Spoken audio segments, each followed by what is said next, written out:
Well, hello and welcome to it's season 3 for me building on this property, but season 2 for this bunkie build. So I'm just getting settled in. It's Sunday of the May long weekend, but I decided to take advantage of the sun and warmth and get going. So today I'm going to build the little knee wall that's going to go between the kitchenette area under the window and the compost toilet, which is just going to go in that corner.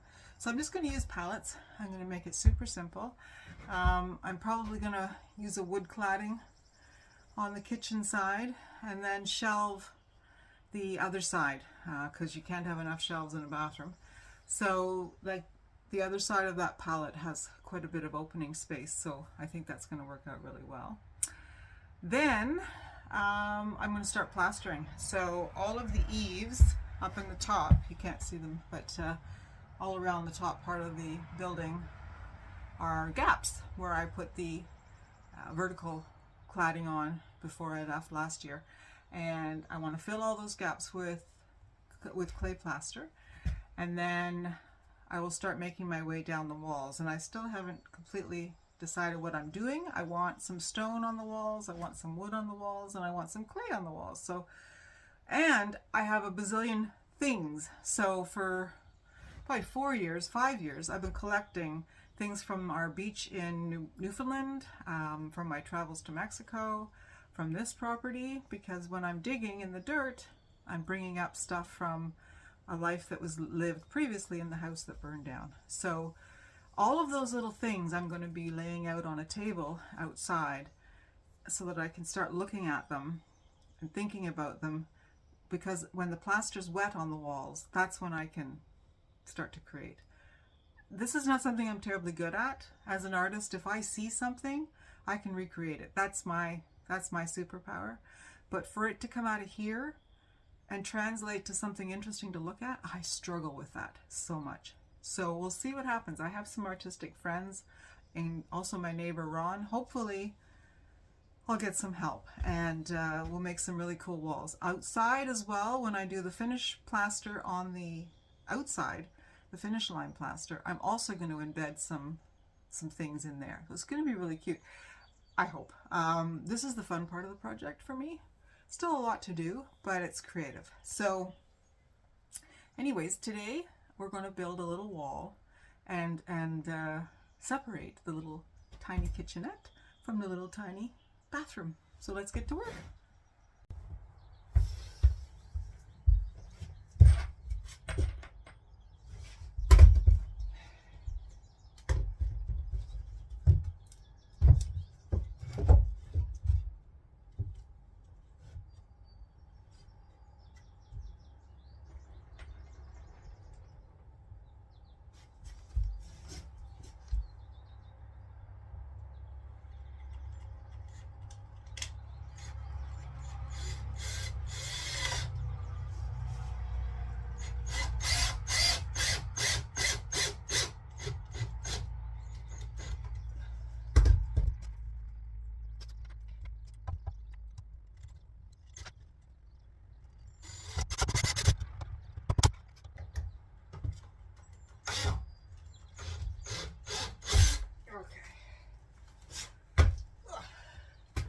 Remember last year I said this bit is done, and it's done.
Lots of room.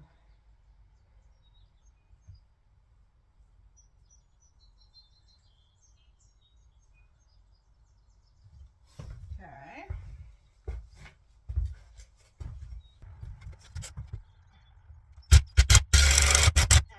I just split. Okay, and you don't need my pipe dryer.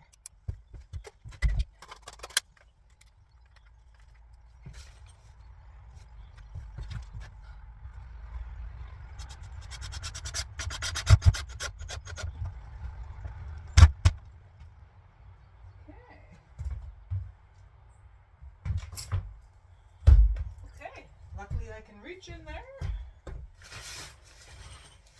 Didn't think about that.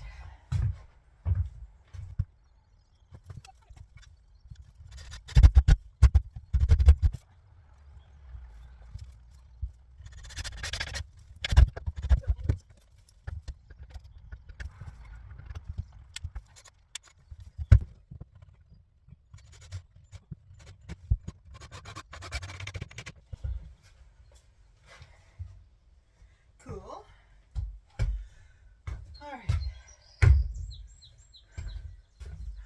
So clearly, I'm just going to move you up a bit here. Clearly we're not high enough because, you know, you want some privacy in the loo. So now I got to figure out what to do. I'm hoping I can get a second pallet on top of that one, but it's a bit wiggly. So anyway, let's see what we can figure out. This is why I keep scraps of wood. This little guy could have gone in the wood burn pile, but I saved him, and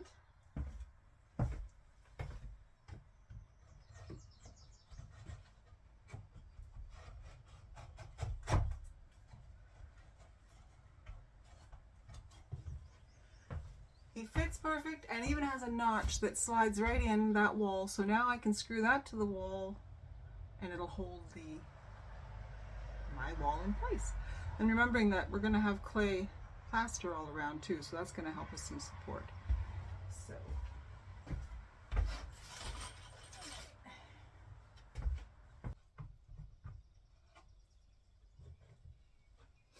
okay, next space.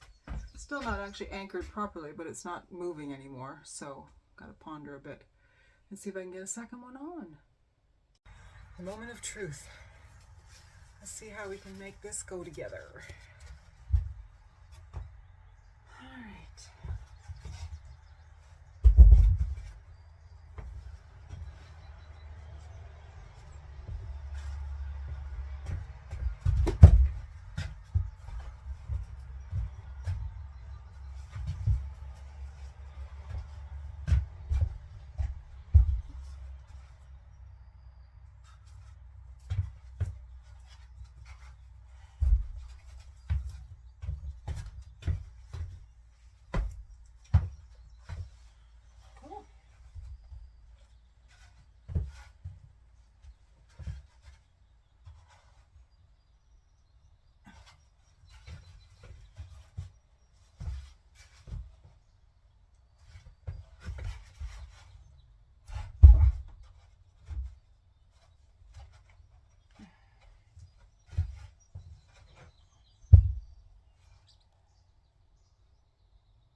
Step one.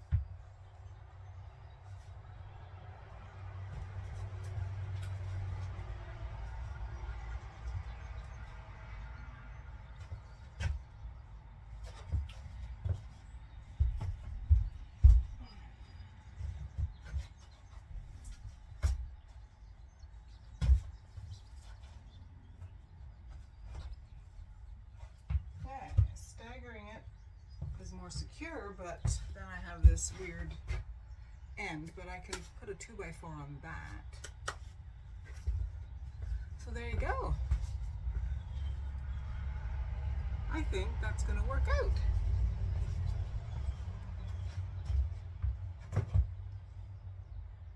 Okay. And then the other side is the kitchen, which is hard to picture right now, but this wall will be great to put stuff on.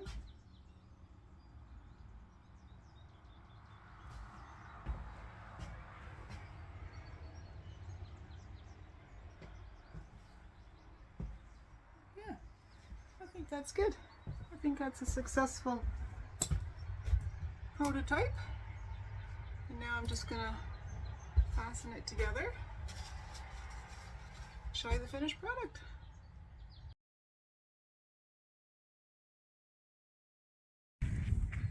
I have one job, and that's to close the door when the beast is in the box. Yeah. Let's see if I can pull it off.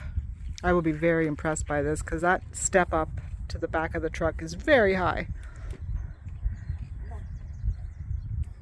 Come on. He knows there's something up. And once I get a hold of him, I'm hoping to pull some of that wool out. If it'll come out easy. Come on. Come on. That wool is a sad state of affairs. Okay, food, the magical potion.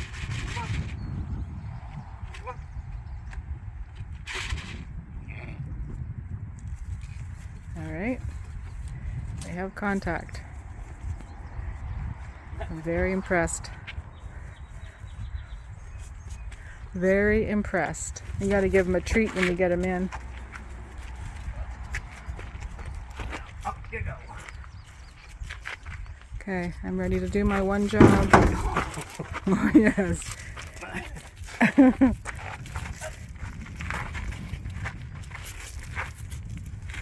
you go. Wow. Where's your other foot? That is a long way up, Ron. Do we need an intermezzo, a platform? Well, something to stand. Okay, hang on, I'm going to help. All right, I had to help, so I had to stop the video, but boy, was that something to see that beast get lifted up and into the truck. And now he's home. Hey, buddy, you're okay.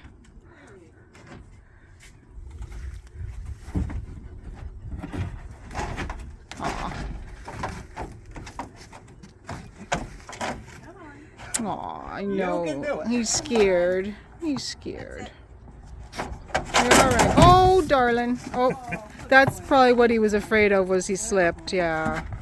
He's home.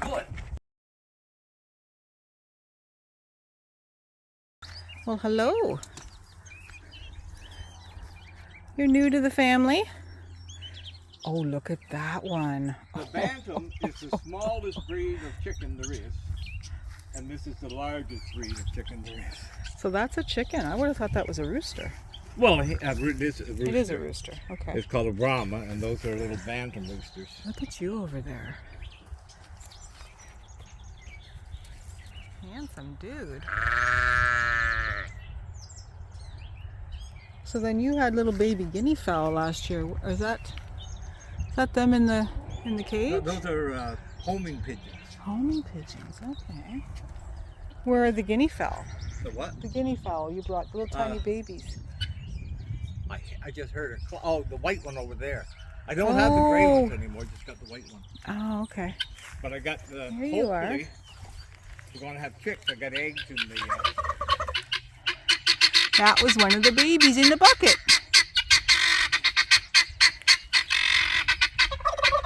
Well, you're a bit bossy or something. Hey guys.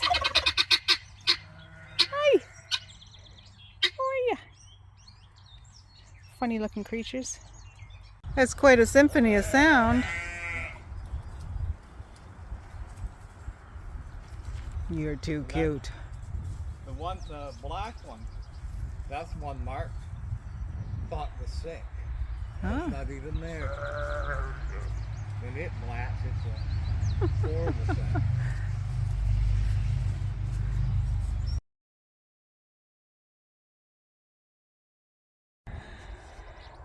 Those of you that are following along, remember that I planted this roof last summer in a drought. And at first glance, you can say the only thing growing is grass, but the mounds of dirt that I put up here were all clover, plus I planted or scattered a bunch of seeds. And now you can see, look at these little clovers. They're everywhere. Everywhere. So I think it's safe to say that so far things are looking good. Now, I also think I need to put a little bit more soil in between here, in between the little, you can see the squares where I put them. So I think I'm going to do that. But today, my neighbor Ron has dug up some creeping vines, and I've already forgot the name of them. But there is a dark color and a lime green color, and they will drape over the edge of the roof, which is so fantastic. Apparently they can drape up to 2 feet. So that'll look super duper. So I'm going to plant these. Okay, so I planted a few of them. I have no idea if what I have done will work. These roots have to find their way back into the ground.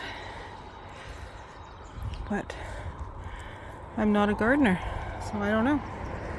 Put some over here as well. I think the idea is that they establish themselves again and they spread out. So we'll see. So I'm just going to put some muddy water on them and hope for the best.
This log fell down across our driveway, so I think it's going to make a perfect end to my pallet wall.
beautiful piece of wood.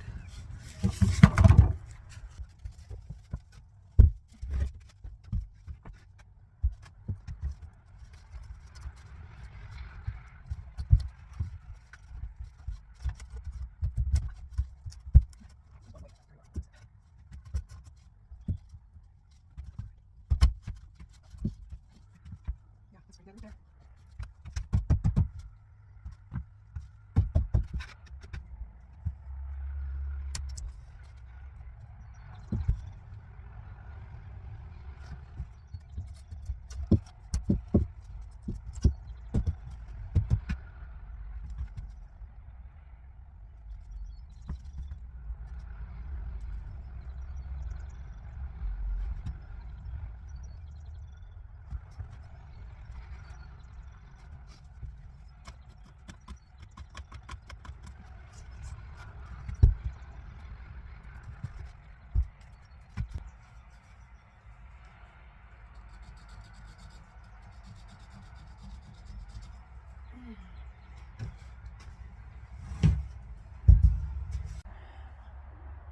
Well, I did it.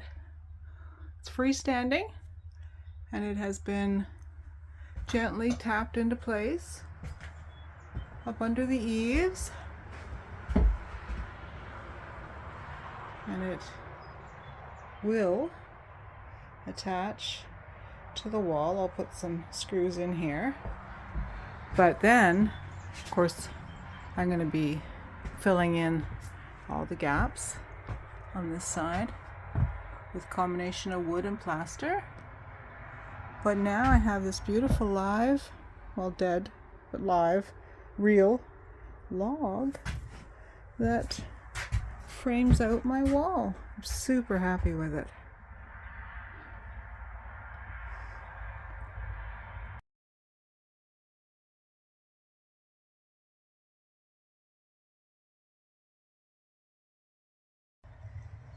I mixed up some clay plaster. Now I'm going to just continue the last bit of the mixing with my hands just to get right in there. It's almost like when you're making pie crust, pie dough, and you get your fingers in there and you just make sure it's really well mixed. That's what I'm going to do now. And transfer some of it into the smaller bucket and then take it in. And we're going to put some clay plaster on the walls.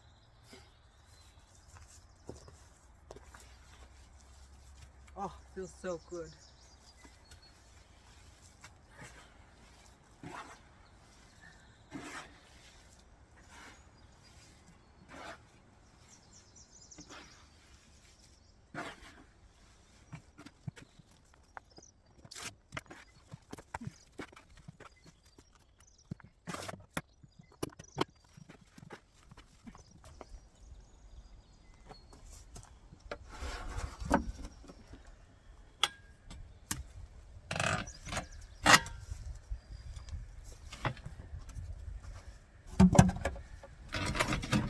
No, my wheelbarrow's falling apart.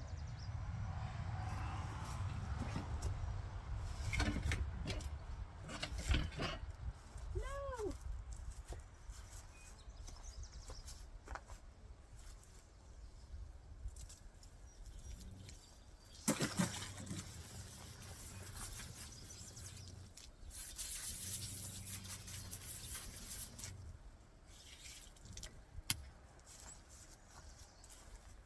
Okay, so I'm not moving that wheelbarrow until I empty it, and then I gotta fix it. Anyways, we'll reconvene inside the bunkie where I will start plastering. All right, clay wall batch number 1.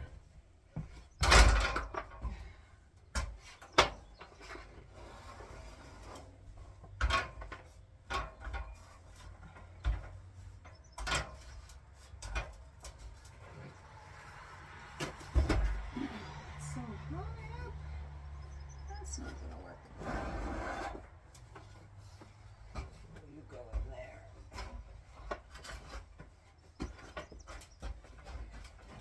Won't.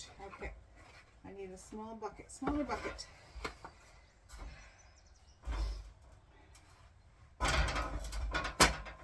Maybe.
I've been having this recurring nightmare that as I push on this side, it pops off the other side.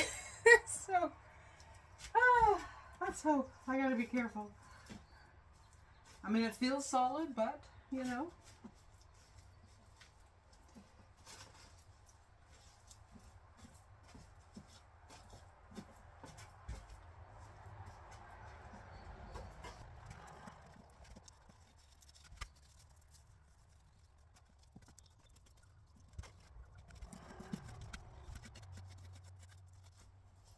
Yeah, my big concern is it's slumping down and leaving a crack all along the top, so I'm really working it in to the top pallet board. And yesterday's stuff has held so far, so let's hope. It's still wet, but I just hope I don't end up with a gazillion cracks. Although if I do, I just go along and put a skim coat on, so all is not lost.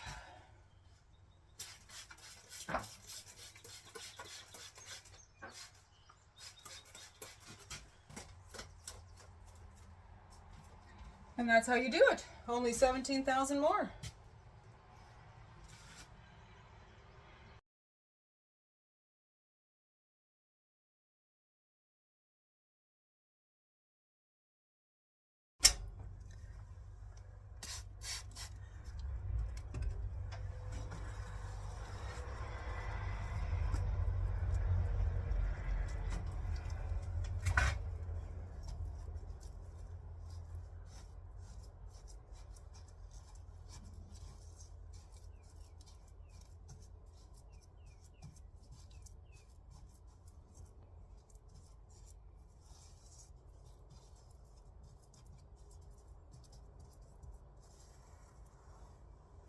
There's something so incredibly satisfying as I work my way around these eaves and fill in these big gaps. I'm creating shelter. I mean, it's mud. It's what I have pulled from my own land, and it's creating a solid mass, insulative solid mass. Keeps the wind out, keeps the cold out, keeps the critters and bugs and spiders out. And it's just such a primitive yet satisfying way to do this. And every time I fill a gap, I get more excited about it.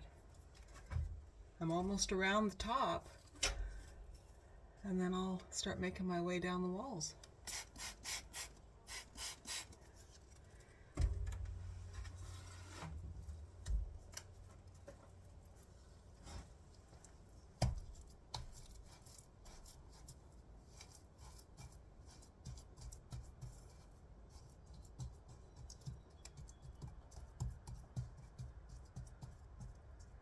And yeah, it's hard, not hard work, it's labor intensive. It takes a long time. This is the end of day 5 for me.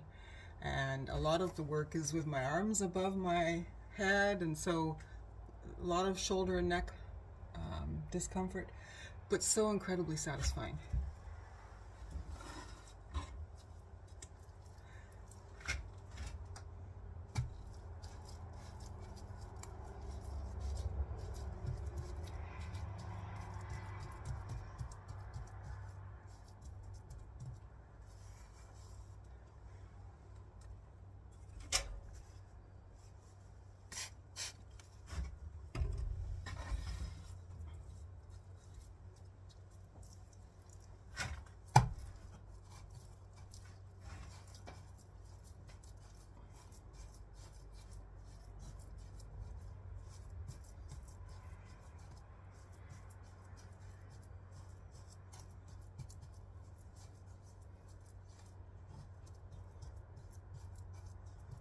I've had a lot of big, beautiful bumblebees flying in and out this week. So I don't know if they're looking for water.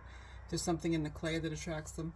But it's been lovely. They come in, they buzz around, they take a look, and then they fly out. But pretty soon, if they get in here, they're not going to be able to get out. So it'll be interesting to see the more I fill this in, if they come in or not.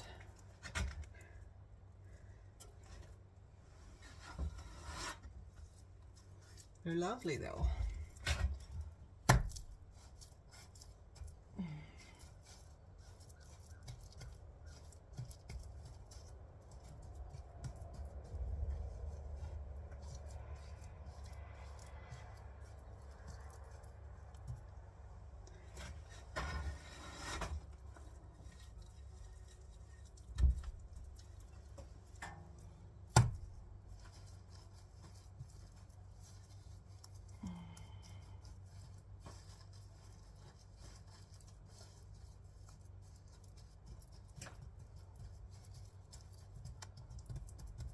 The really cool part too is all the stuff that falls on the floor can just be thrown back in the bucket.